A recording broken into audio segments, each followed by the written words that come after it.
Selamat berjumpa kembali di YouTube channel Indometa Indonesia. Saya akan melanjutkan pembahasan terkait dengan diabetic kidney disease.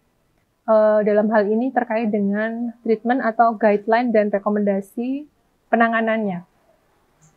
Ada beberapa referensi yang saya akan ambil dari Diabetes Care atau EDA, dari AACE, kemudian dari KDIGO 2022.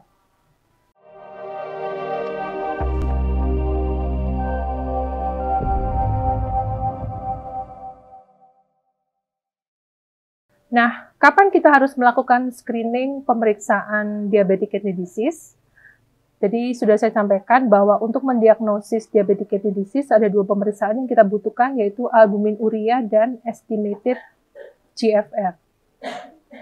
Kapan dilakukan pemeriksaan? Pada pasien DM tipe 1, maka screening itu dilakukan 5 tahun setelah terdiagnosis. Sedangkan pada pasien DM tipe 2, screening itu kita lakukan pada saat pasien terdiagnosis DM tipe 2. Nah, untuk pasien yang sudah dengan established chronic kidney disease, maka pemeriksaan UACR ataupun eGFR bisa kita lakukan 1 sampai dengan 4 kali setahun, tergantung dari stadium dari kerusakan ginjalnya. Bisa kita lihat pada slide ini. Jadi, dikelompokkan pada kategori albumin urea dan kategori dari GFR-nya, kemudian kita membagi albumin urea menjadi A1 sampai dengan A3, sedangkan untuk GFR kita bagi menjadi G1 sampai dengan G5. Nah, untuk warna hijau, kemudian kuning dan orange, merah dan merah yang gelap, itu menunjukkan resiko. Jadi untuk yang berwarna hijau masuk kelompok yang low risk, yang orange moderate risk dan high risk, kemudian yang merah masuk pada kelompok very high risk. Nah, angka-angka yang ada pada tabel ini menunjukkan berapa kali pemeriksaan harus dilakukan dalam 1 tahun. Jadi yang berwarna hijau 1 kali, berarti cukup 1 kali pemeriksaan albumin urea dan eGFR. Semakin tinggi derajat kerusakan fungsi ginjalnya, maka harus dilakukan pemeriksaan yang lebih sering. Jadi untuk yang berwarna merah bisa kita lakukan 3 sampai 4 kali dalam 1 tahun. Kemudian refer ini adalah dikonsulkan atau refer kepada nefrologis untuk evaluasi lebih lanjut. Kemudian bagaimana dengan manajemen? Manajemen secara umum diabetes meliputi manajemen lifestyle, kemudian farmakologis. Untuk lifestyle berupa perubahan gaya hidup dari pengaturan pola makan. Oke, selanjutnya terkait dengan manajemen pasien dengan diabetic kidney disease, secara umum manajemen dari pasien DM tipe diabetes terbagi menjadi manajemen yang bersifat non farmakologis dan farmakologis. Untuk terapi non farmakologis adalah pemberian diet sesuai dengan kebutuhan, perhitungkan protein, kemudian mengatur aktivitas fisik, dan menjaga berat badan selalu dalam rentang yang ideal. Kemudian untuk farmakologis, maka kita harus melihat staging dari kerusakan ginjal, kemudian kita melihat pilihan obat yang aman digunakan untuk pasien tersebut, kemudian kita juga melihat target kendali glukosa darah dan adanya komorbid atau komplikasi kronik lain yang mungkin menyertai pasien tersebut. Jadi kalau kita lihat di sini, ada kelompok yang kita melihat, jadi pilihan first line di sini adalah metformin dan SGLT2 inhibitor. Karena memang biasanya pasien-pasien diabetes, khususnya DM tipe 2, jatuh pada kondisi resistensi insulin yang membutuhkan obat-obatan yang bersifat insulin sensitizer. Sehingga first line adalah metformin, tetapi kita harus mempertimbangkan berapa nilai eGFR pada pasien. Ya, kemudian pilihan berikutnya adalah SGLT2 inhibitor, karena obat ini memang signifikan punya efek yang menguntungkan pada ginjal, bersifat renoprotektif. Kemudian bila tidak terkontrol dengan obat tersebut, bisa dipertimbangkan kombinasi dengan pilihan obat lain seperti GLP-1 receptor agonis, DPP-4 inhibitor, insulin, dan sebagainya. Sekali lagi bahwa pemilihan terapi ini sangat bergantung dari kondisi masing-masing pasien, sehingga kita harus mempertimbangkan melihat dan mengenali dengan baik bagaimana kondisi pasien-pasien kita. Berapa target HbA1c yang ingin dicapai, berapa nilai eGFR-nya, apakah ada komorbid yang menyertai, bagaimana dengan berat badan, resiko hipoglikemi, dan sebagainya. Nah, ini adalah pilihan obat yang harus dipertimbangkan. Jadi kita melihat nilai GFR-nya berapa. Ada beberapa obat yang mungkin harus dihindari pada pasien-pasien yang sudah dengan stadium lanjut kerusakan ginjal. Jadi metformin sebaiknya dihindari untuk pasien dengan eGFR di bawah 30. Glibenclamid sebaiknya dihindari pada pasien dengan eGFR di bawah 60. Kemudian GLP-1 reseptor agonis, khususnya exenatide, sebaiknya dihindari pada pasien dengan eGFR di bawah 45. Untuk pasien yang menggunakan terapi insulin, boleh diberikan, tetapi harus dipertimbangkan untuk mengurangi dosisnya terkait dengan resiko hipoglikemi yang mungkin akan muncul lebih besar.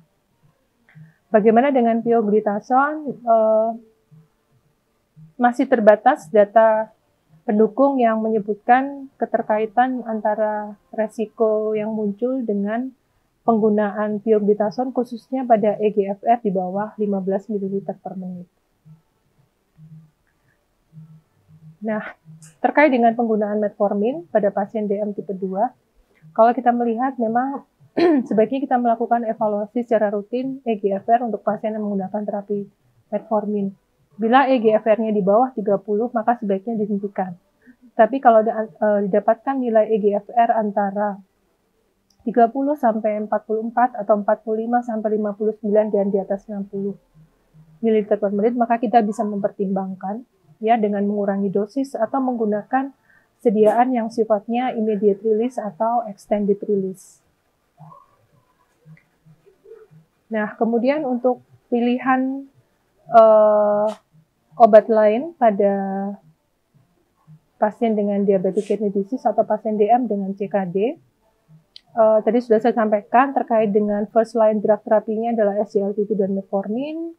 Kemudian untuk kondisi hipertensi, ya, bila didapatkan hipertensi maka bisa diberikan pilihan first line adalah ACE inhibitor atau angiotensin receptor blocker. Ya, bila tidak terkontrol dengan pemberian obat tersebut, maka bisa dipertimbangkan pemilihan obat lain, yaitu non-steroidal MRA, mineralocorticoid, bila ACR-nya lebih dari 30 mg per gram kreatinin dengan kadar potasium yang normal. Karena sekali lagi obat ini bisa mempengaruhi nilai dari serum kalium. Kemudian selain kontrol tekanan darah juga harus mempertimbangkan kontrol lemak darah atau kolesterol, dalam hal ini penggunaan statin. Nanti akan kita lihat di slide berikutnya. Nah, untuk kontrol tekanan darah, secara umum target adalah di bawah 130/80, karena ini terbukti bisa mengurangi mortalitas kardiovaskuler dan menghambat kerusakan dari ginjal. Pada kondisi-kondisi tertentu di mana sudah terjadi CKD, baik dengan mikro maupun makroalbuminuria, atau mungkin pasien-pasien dengan moderate atau high risk munculnya ASCVD, atau mungkin juga sudah dengan established ASCVD, atherosclerotic vascular disease, atau mungkin dengan peripheral vascular disease dan retinopati, target tekanan darah mungkin harus lebih rendah. Kemudian perlu dipertimbangkan lagi juga terkait dengan pengukuran tekanan darah. Ya, sebaiknya pasien dianjurkan untuk bisa melakukan monitoring tekanan darah di rumah, ya, dengan memperhatikan beberapa hal, yaitu cara pemeriksaan, kemudian menggunakan cuff atau manset sesuai dengan ukuran, ya, kemudian melakukan beberapa kali pemeriksaan untuk bisa kita analisis bagaimana dengan target tekanan darah, apakah sudah tercapai atau belum. Nah, ini adalah algoritma untuk tekanan darah secara umum. Targetnya adalah di bawah 130/80 dengan lifestyle intervention plus pemberian antihipertensi dengan first line adalah ARB atau ACE inhibitor. Jadi pilihan atau ya bukan dikombinasi antara ACE inhibitor dengan ARB. Kemudian bisa ditambahkan dengan obat pilihan yang lain bila target belum tercapai. Nah, ini adalah evaluasi terkait dengan kreatinin dan potasium yang mungkin bisa meningkat akibat pemberian dari ACE atau ACE inhibitor atau ARB. Sebaiknya dievaluasi 2 sampai dengan 4 minggu setelah pemberian awal atau setelah dilakukan perubahan dosis. Bila terjadi kondisi hiperkalemi atau peningkatan 30% dari nilai kreatinin dari kreatinin yang sebelumnya, maka sebaiknya kita mengevaluasi dulu pemberian obat ACE atau ACE inhibitor atau ARB, kemudian mungkin perlu dipertimbangkan untuk mengurangi dosis atau menghentikan pengobatan dan menggunakan pilihan antihipertensi yang lain.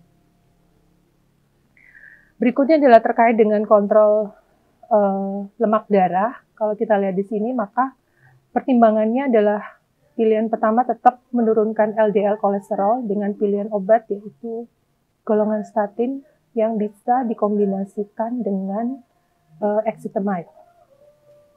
Dari referensi disebutkan bahwa pasien-pasien yang non-dialisis, kemudian dengan high risk ASCVD, maka harus kita berikan terapi statin, bila perlu dikombinasi dengan ezetimibe.